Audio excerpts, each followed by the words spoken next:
ओम शांति and good morning. कल्पना कीजिए आप एक स्टेशन पर खड़े हैं। घोषणा हो रही है, यात्रीगण कृपया ध्यान दीजिए, यह आखिरी ट्रेन वापस के लिए तैयार है। लेकिन पीछे पूरी दुनिया आपको रोक रही है। क्या आप उस ट्रेन में बैठेंगे या फिर इस पुरानी दुनिया में ही रुक जाएंगे? जी प्यारे भाई और बहनें, आज की मुरली 26 फरवरी 2026 की हमें यही फैसला करवाने आई है। तो चलिए इसके ऊपर एक बहुत सुंदर, रोचक और शिक्षाप्रद कहानी सुनते हैं। सवेरे का समय था। स्टेशन पर हल्की ठंडी हवा चल रही थी। घोषणा हो रही थी, यह आखिरी ट्रेन कुछ ही समय में प्लेटफॉर्म छोड़ने वाली है। राहुल प्लेटफॉर्म पर खड़ा था। हाथ में टिकट थी, लेकिन उसके हाथ कांप रहे थे। उसके पीछे पूरा शहर खड़ा था। शोर, रिश्ते, पैसे, जिम्मेदारियां, मान, सम्मान, बहस, और सामने एक शांत ट्रेन जिसके डिब्बा पर लिखा था, वापिस कर। अब कल्पना कीजिए, आप भी उस प्लेटफॉर्म पर खड़े हैं। पीछे पुरानी दुनिया का कोलाहल है और आगे सुनहरी रोशनी से भरी ट्रेन है। राहुल के मन में आवाज आई, क्या सच में यह दुनिया खत्म होने वाली है? क्या सच में यह सब मिट्टी में मिल जाएगा? तभी उसके मोबाइल पर एक मैसेज आया, नोटिफिकेशन बजा। मीठे बच्चे, यह छी चोला है, इसे छोड़ वापस कर जाना है। राहुल का दिल धड़क उठा।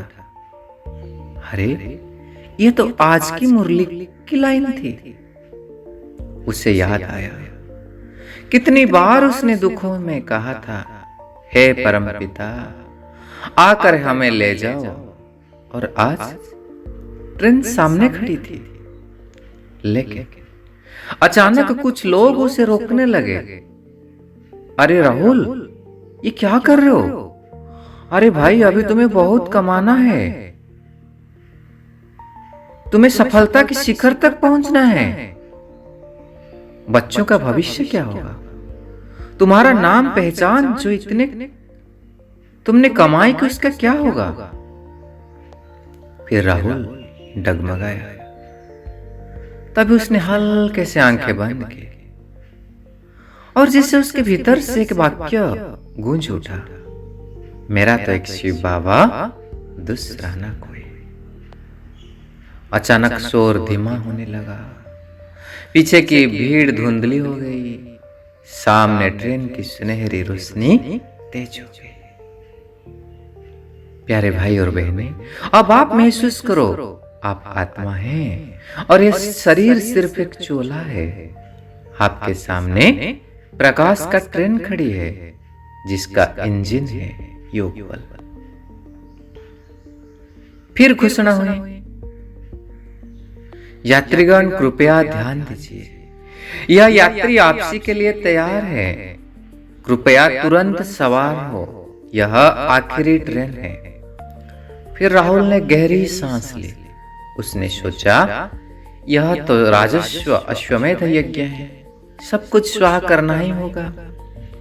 तो उसने अपना अहंकार सीट पर छोड़ दिया, अपेक्षाएं प्लेटफॉर्म पर रख दी, क्रोध कूड़ेदान में डाल दिया, पुराने संस्कार को अलविदा कहा और ट्रेन में चढ़ गया। ट्रेन में अंदर शांति थी। सभी सफेद वस्त्रों में बैठे थे। कोई बहस नहीं, कोई तुलना नहीं, सिर्फ एक ही बात, योग बल जमा करो, अंत समय बहुत काम आएगा। तभी एक यात्री ने दूसरे से कुछ कठोर शब्द कह दिए। माहौल थोड़ा सा भारी हो रहा था। राहुल के अंदर ही तुरंत प्रतिक्रिया उठी, लेकिन आज की मुरली का वरदान उसे याद आ गया। सहन शक्ति की विशेषता द्वारा परिवर्तन करना है। उसने मुस्कुराकर चुप्पी धारण की और आश्चर्य, कुछ ही पलों में सामने वाला भी पिघल गया। उसे समझ आया, सहन करना कमजोरी नहीं, यही तो संगम की महानता है। फिर ट्रेन आगे बढ़ रही थी। सबने मिलकर हाथ जोड़े। एक ने कहा एक मत, दूसरे ने कहा एक भरोसा, तीसरे ने कहा एक बल, और सब ने मिलकर कहा एकता। अचानक पूरी ट्रेन प्रकाश से भर गई। ट्रेन धीरे धीरे प्रकाश लोक की ओर जा रही है। नीचे पुरानी दुनिया धुंधली हो रही है। ऊपर लाल सुनहरे बिंदु प्रकाश दिखाई दे रहा है। राहुल की आंखें नम है, लेकिन डर नहीं है, बस प्रेम है। वो धीरे से कहता है, बाबा मैं तैयार हूं बाबा, यह चोला आपका और मैं आत्मा तो आपकी होगी। तो मीठे भाई और बहनों, आज की मुरली हमें यही याद दिलाती है कि शरीर एक चीज ही चोला है, यह दुनिया स्थायी नहीं है। हम ब्रह्मामुख वंशावली आत्माएं, हमारा असली घर ऊपर है और हमारी असली रिश्ता सिर्फ एक से है। मेरा तो एक शिव बाबा, दूसरा ना कोई। यह संगम का समय है, योग बल जमा करने का समय है।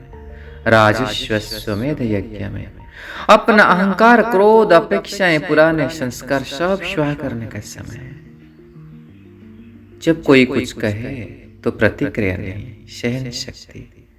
जब मतभेद आए तो तर्क नहीं, एकता। जब मन डगमगाए तो याद रखिए, ट्रेन खड़ी है, घोषणा हो चुकी है और समय बहुत थोड़ा है। अब निर्णय हमारा है, हम प्लेटफॉर्म पर रहेंगे या उस प्रकाश की ट्रेन में बैठेंगे। मैं तैयार हूं, क्या आप भी तैयार हैं? अगर आज की कहानी आपको पसंद आई तो दिल से बस इतना ही कहना, अपने दिल के ऊपर हाथ को रखना और प्यार से कहना, मेरा तो एक शिव बाबा, दूसरा ना कोई। और बाबा मैं तैयार हूं, बाबा मैं तैयार हूं।